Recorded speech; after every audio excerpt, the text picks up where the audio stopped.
Good morning, friends. I hope all are fine at home with your family. So today we are going to start our today lesson. Our today lesson is track.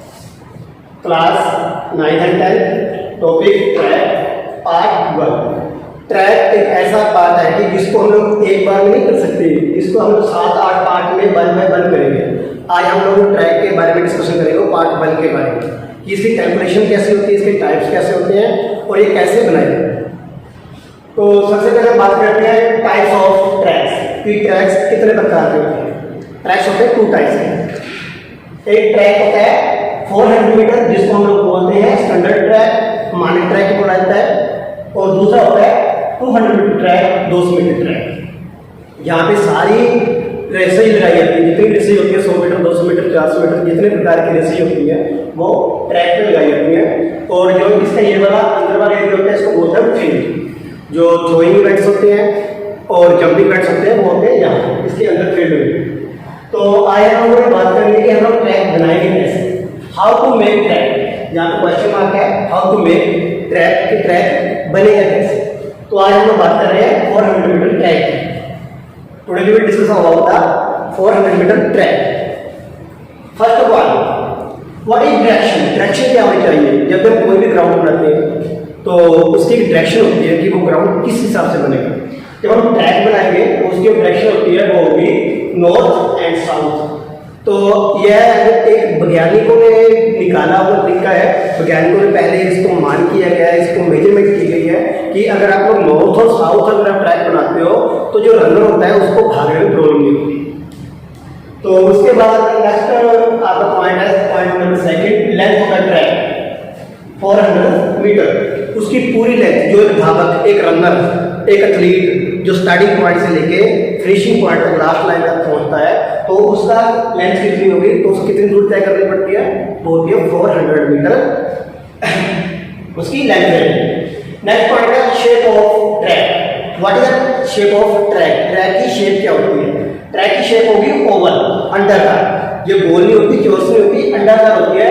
Oval means क्या होता है, जिसके अंदर 1 straight रहेगी, second straight रहेगी, 1 तरफ और 2।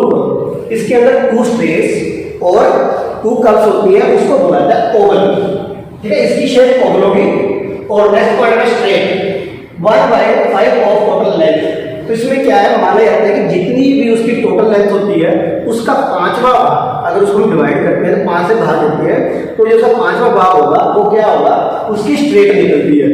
तो यहाँ पे देखा होगा आपको दिखाई भी दे रहा है कि स्ट्रेट 1/5 ऑफ टोटल लेंथ हमने कितनी दी है, 400 × 1/5। और अगर हमने 400 को 5 से डिवाइड किया तो जब उसको डिवाइड करेंगे तो कितना आएगा मेरे पास, 80 मीटर्स। तो यहाँ पे लेंथ कितनी आएगी मेरे पास, जो लेंथ टोटल कितनी थी 400 मीटर, और अपने पास स्ट्रेट कितनी आ गई, 1 स्ट्रेट आ गई 80 metres. Next point 5, not at present time 84.39 metre fix. यहाँ पे पॉइंट आपको दिखाई दे रहा होगा, मैं आपको यहाँ पे एक्सप्लेन करता हूँ कि पहले क्या होता था, जब हम लोग 80 मीटर की स्ट्रेट ले लेते थे, लेकिन अब क्या हो गया, अब ऐसा हुआ कि जो फिक्स कर दी गई स्ट्रेट, आप जब भी ट्रैक बनाओगे तो ट्रैक बनाते समय जो आप स्ट्रेट लोगे वो होगी 84.39 मीटर। ये फिक्स कर दी गई है बात स्ट्रेट। तो ये किस लिए फिक्स कर दी गई है, क्योंकि ट्रैक बनता है सभी स्कूल के अंदर, यूनिवर्सिटीज के अंदर, कॉलेज के अंदर ट्रैक बनता है। और जो ट्रैक मीट होती है या वहाँ पे एनुअल मीट होती है तो कब होती है, साल में एक बार। तो लेकिन अब इस हमने क्या किया कि यहाँ पे बीच वाला जो एरिया बन गया तो किसके लिए हम लोग यूज कर देते हैं, मल्टीपर्पज इसको यूज कर देते हैं कि प्रैक्टिस टाइम पे इसके अंदर बास्केटबॉल, फुटबॉल, हॉकी, हैंडबॉल, वहां भी मैच की प्रैक्टिस की जा सकती है। तो मल्टीपर्पज यूज करने के लिए जो इसके विशेषज्ञ हैं उन्होंने क्या किया है, जो इसकी स्ट्रेट है वो फिक्स कर दी गई है 84.39 मीटर। तो ट्रैक इससे बनेगा। लेकिन मैडम आप लोग को करवा रहा हूँ तो बेसिक पॉइंट्स करवा रहा हूँ हम लोग यहाँ पे। तो एक बार हम लोग 80 मीटर स्ट्रेट लेके ही चलेंगे। तो उसके बाद यहाँ पे जो भी होता है उसके बाद रेडियस निकलता है, सारा जो खेल है रेडियस पे, जो भी ट्रैक बनेगा वो किस पे बनेगा, रेडियस पे। तो मैं अभी आपको बताऊंगा रेडियस कैसे निकलेगा और उसके बाद हम लोग ट्रैक कैसे बनाएंगे। नेक्स्ट पॉइंट है कर्व। अभी हमने देखा था यहाँ पे स्ट्रेट और टू कर्व्स, हमने वन स्ट्रेट यहाँ पे निकाल ली है। हमने बस कितनी आ गई वन स्ट्रेट, ये वाली यहाँ से यहाँ तक 80 मीटर आ गई और ये भी 80 मीटर आ गई। हमने स्ट्रेट 80 मीटर ले ली है। उसके बाद कर्व, टोटल लेंथ कितनी है अपने पास 400 मीटर। उसका वन स्ट्रेट कितनी आ गई 80 मीटर, टू स्ट्रेट एक टैग में कितने स्ट्रेट्स हैं, टू स्ट्रेट्स। तो वन स्ट्रेट कितनी है अपने पास 80 मीटर और सेकंड का 2 से अपना 2 से मल्टीप्लाई करते हैं, टोटल कितनी आ गई 160 मीटर। उसका कर्व टोटल लेंथ 400 मीटर, उसमें से 160 दोनों स्ट्रेट माइनस कर देंगे। तो जब अपने पास ये इस पॉइंट से लेके इस पॉइंट तक कितना है 400 मीटर, उसमें से 80 और 80 दोनों हमने निकाल ली 160, पीछे बची कर्व्स, 2 कर्व्स बची हैं। तो उनको निकालना है, कितना रहेगा 400 से जब हम लोग 160 माइनस करेंगे तो 240 मीटर ये वाला ये 240 मीटर रहेंगे। तो ये कितनी है, दोनों कर्व रहेंगे। फर्स्ट वन कर्व जब हम लोग एक कर्व निकालेंगे, जो टोटल यहाँ पे बचा है 240, उसको 2 से डिवाइड कर देंगे, 2 से डिवाइड करेंगे तो यहाँ पे आएगा 120 मीटर। तो ये मेरे पास क्या आ गई 1 कर्व। इट मीन ये वाला पॉइंट यहाँ से और ये वाला पॉइंट यहाँ से, ये कितना है, जो आपको हाफ सर्कल दिख रहा है यहाँ पे, सेमी सर्कल दिख रहा है 120 मीटर और 120 मीटर। क्लियर है। और नेक्स्ट पॉइंट ये देखिए यहाँ पे मैंने यहाँ पे आपको मेंशन किया हुआ पहले 80 metre straight, 80 metre straight, 120 metre का, 120 मीटर का, इस कैलकुलेशन के अकॉर्डिंग जब हम लोग ये क्या है यहाँ पे वन सेमी सर्कल और ये सेकंड सेमी सर्कल, जब हम दोनों को मिला देंगे, ये देखिए यहाँ पे ये one semi circle this side and this side second semi circle, जब हम दोनों को ऐड कर दिया तो क्या बना, एक सर्कल बन गया।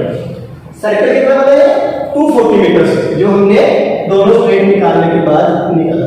हमारे पास कितना आ गया 240 मीटर। ये क्या है इसका सर्कमफ्रेंस, जो ऊपर वाली लाइन इसको हम क्या बोलते हैं सर्कमफ्रेंस बोलते हैं या परिधि बोल देते हैं। जैसे ये मेरे पास पेन है ये वाला, इसको सर्कमफ्रेंस या परिधि बोल देते हैं, जो सर्कल होता है। सर्कमफ्रेंस का सूत्र क्या रहता है, वो रहेगा 2 पाई r इक्वल टू 240। अपने पास सर्कमफ्रेंस कितना है 240 और इसका फार्मूला क्या है 2 पाई r। 2 मीन यहाँ पे दो सेमी सर्कल है, 2 मीन 2 सेमी सर्कल लिए गए हैं, 2 उसको मैं अपना शो कर रहा है और उसका पाई क्या होता है, इसका जो मूल्य होता है, जो इसकी वैल्यू होती है वो होती है 22/7 या 3.14 3.14 या 22/7। इसको हम लेंगे 22/7 और 3.14 यहाँ पे 2 का 2 लिया हमने, जो आगे वैल्यू थी जितनी यहाँ पाई की वैल्यू पुट कर दी और उसके बाद अपने पास क्या है आर हमें निकालना है रेडियस हमें फाइंड आउट करना है। वो ऐसे रहेगा और सामने क्या था इक्वल टू कितना था अपने पास 240। जब आर निकालेंगे जो इधर बड़ा मल्टीप्लाई कर रहे हैं वो इधर जाके डिवाइड हो जाएंगे और जो डिवाइड कर रहे हैं वो इधर जाके मल्टीप्लाई करेंगे। आर 240 इंटू 7/22 इंटू 2, इसको हम लोग 1/2 भी बोल सकते हैं। तो जो इसको हम लोग कट आउट करेंगे, इसके बाद 2 से इसको डिवाइड किया 2 से 40 को, जब 2 से डिवाइड करेंगे 240 को तो यहाँ कितना आएगा 120, ठीक है। और उसके बाद 22 को जब डिवाइड करेंगे 2 से तो यहाँ पे 60 आ जाएगा और यहाँ पे आएगा 11। जब 60 को 7 से मल्टीप्लाई करेंगे तो कितना आएगा 420/11। जब 420 को 11 से हम लोग डिवाइड करेंगे तो हमारे पास क्या कैलकुलेशन आ जाएगी 38.18 मीटर। तो ये अपने पास क्या आ गया रेडियस। अब रेडियस क्या होता है, रेडियस वो होता है कि जब 2 स्टेज के बाद 2 कर्व्स के बाद रेडियस ये कर्व कितनी है, ये कितना लगा है, जो अगर रेडियस होगा रेडियस के अकॉर्डिंग ही कर्व लगेगी।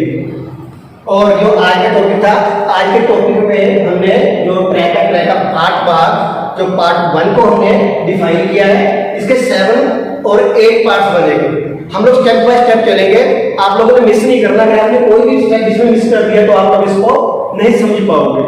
तो आज के टॉपिक में इसी के साथ आज का टॉपिक हम समाप्त करते हैं। Thanks, have a nice day, take care, stay at home and be safe.